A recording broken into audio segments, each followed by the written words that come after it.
Perkenalkan, nama saya Alvintus Gunandri Gunawan, NIM 200302064, kelas C, jurusan Administrasi Bisnis, Fakultas Ilmu Sosial dan Ilmu Politik, Universitas Nusa Cendana Kupang. Tujuan saya membuat video ini guna untuk memenuhi tugas review buku ke-12 pengantar sosiologi. Dengan judul buku Perspektif dalam Sosiologi. Masih ada rasa krisis dalam sosiologi dan realisasi ambisi yang besar harus disumbangkannya rekonstruksi masyarakat yang rasional untuk manfaat bagi seluruh umat manusia sekarang tampaknya semakin jauh dari sebelumnya.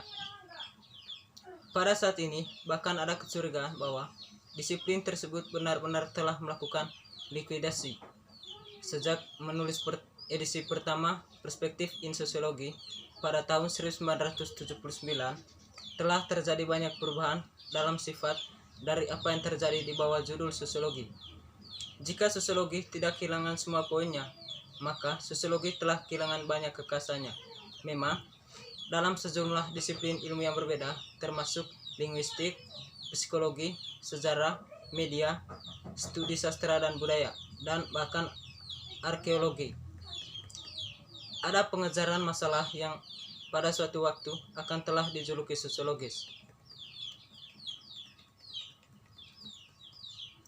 Penggantian istilah teori sosial atau teori budaya untuk teori sosiologis sering menandai fakta bahwa diskusi tentang berbagai hal dalam kaitannya dengan sifat sosialnya sekarang berlangsung di banyak disiplin ilmu dan bukan hanya cabang akademis yang disebut sosiologi.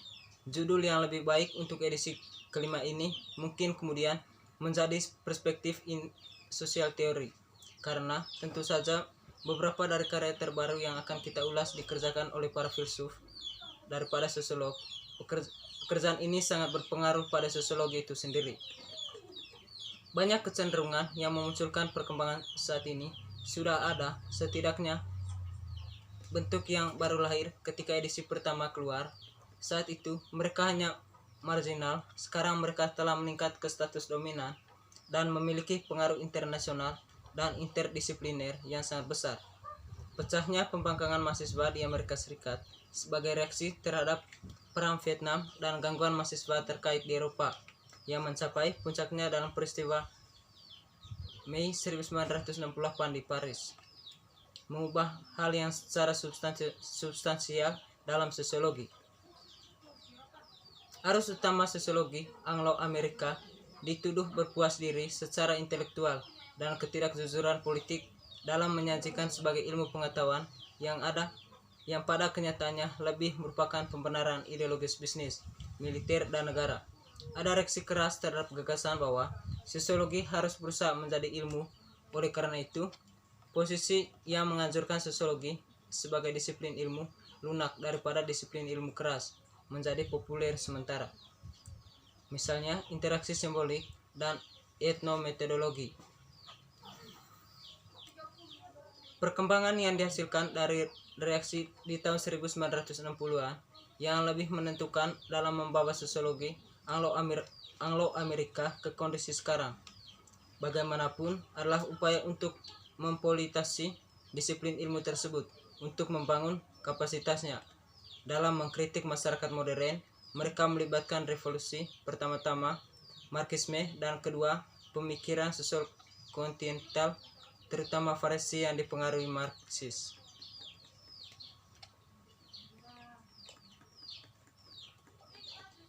Marx sekarang secara rutin termasuk di antara tiga pendiri penting sosiologi kontemporer bersama dengan Durkheim dan Weber. Meskipun sebelumnya kami tidak menyebutkan nama bersama dengan dua lainnya. Pada awal 1960-an, secara luas dikatakan bahwa cara analisis Marx telah menjadi sangat ketinggalan zaman di bawah nama strukturalisme, perkembangan konsepsi manusia, dan ilmu sosial yang baru, dan tampaknya sangat berbeda sedang berlangsung di Prancis, terutama Paris pada tahun 1990-an. Pendekatan ini tampaknya menawarkan prospek sosiologis ilmiah yang berhasil, meskipun dengan cara yang tidak diharapkan oleh siapapun. Karya Althusser yang didefinisikan sebagai Marxisme struktural tampaknya menggabungkan fitur-fitur yang sangat menarik, perspektif sosiologi ilmiah yang otentik, yang mengambil bentuk Marxis terkini dan memiliki implikasi politik yang kuat. Antusiasme yang sangat besar untuk kontroversi atas karya Althusser memastikan bahwa karya sosiologi yang menarik, modis, dan banyak dibahas itu semakin banyak berasal dari Eropa. Bersamaan dengan antusiasme terhadap Marxisme struktural, Althusser berkembanglah perhatian baru dengan sejumlah pemikir Marxis pada periode antar perang. Ketertarikan pada Marxisme Barat yang sejarahnya kembali ke masa Perang Dunia Pertama dan Revolusi Rusia menandai pergeseran besar ke arah politisasi sosiologi. Penghentian langsung karya Marx didasarkan pada pemahaman tentang sebagai kritik atas ketidakadilan, ketidaksetaraan ekonomi dalam masyarakat kapitalis. Namun ekonomi barat modern tidak lagi eksploitatif terang-terangan seperti yang terjadi pada akhir abad ke-19, dan kelas pekerja bukanlah kekuatan revolusioner yang militen seperti yang dituntut oleh teori Marx. Bahkan ketika Marxisme Althusser menikmati masa kejayaannya dalam sosiologi Anglo-Amerika, pertentangan mendalam terhadap perkembangan di basis asalnya di Paris, di mana banyak intelektual muda kecewa oleh ketidakefektifan politik dari intelektual Marxis, termasuk Althusser sendiri. Penentangan ini tidak hanya merangkul Althusser, tetapi juga seluruh aliran strukturalisme yang dengannya dia terkait. Cara reaksi mereka terhadap pertama strukturalisme dan kemudian gagasan sosial ilmu merupakan perkembangan utama. Kedua, yang berkontribusi pada pembentukan kembali buku. Ide dasarnya adalah bahwa ilmu sosial diperlukan untuk mengungkap kebenaran tentang masyarakat dan untuk mengungkap pemalsuan ideologisnya. Gagasan bahwa pengetahuan adalah dasar mencapai kebebasan melalui reorganisasi masyarakat yang rasional dan berdasarkan sains tampaknya dengan sendirinya merupakan ideologis konsepsi. Itu telah diwariskan ke zaman modern dari suatu periode sebelumnya dalam pemikiran barat yang disebut pencerahan, yang berpendapat bahwa yang terpenting adalah membebaskan kapasitas akal manusia dari dominasi otoritas. Jadi, akal yang dibebaskan dapat digunakan untuk memperoleh pemahaman yang benar tentang masyarakat seperti halnya akal telah memperoleh pemahaman tentang alam, dan kemudian dapat berbalik melawan otoritas tradisional menggunakan pengetahuannya untuk mengatur kembali masyarakat dengan cara yang akan meningkatkan kebebasan manusia pada umumnya. Jadi, warisan Marx untuk sosiologi telah ditinjau untuk kedua kalinya.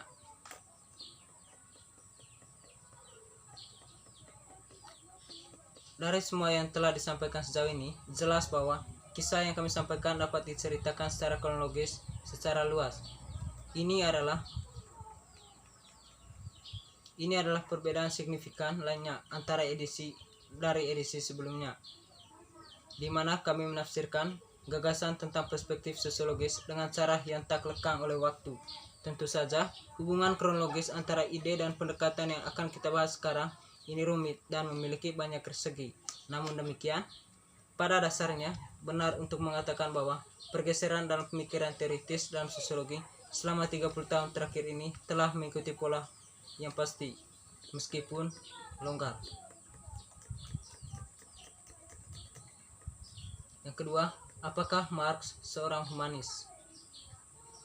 Marx telah membentuk pemikiran sosial tentang isu-isu fundamental sedemikian rupa sehingga isu-isu yang menentukan dalam teori kontemporer sebagai besar berasal dari Marxian. Misalnya, tema sentral umum dari diskusi teoritis baru-baru ini yang melampaui berbagai perspektif dan pendekatan menyangkut peran lembaga budaya dalam analisis masyarakat industri kontemporer. Sementara, kita sekarang mungkin membalikkan hubungan di antara mereka yang dikemukakan Marx dan mengakui lembaga budaya sebagai jauh lebih signifikan dan kuat dalam membentuk kehidupan sosial daripada di zaman Marx. Faktanya tetap bahwa masalah terus didefinisikan dalam istilah yang paling dasar oleh mengacu pada model masyarakat berasal dari Marx. Dan yang dijelaskan di bawah ini, dalam pengertian ini, momok Marx terus menghantui pemikiran sosial, bahkan di antara mereka yang secara eksplisit menolak teorinya dan mengklaim tentang melampaui pengaruhnya. Baik, terima kasih. Itu saja hasil review buku ke-12 dari saya. Akhir kata saya mengucapkan terima kasih.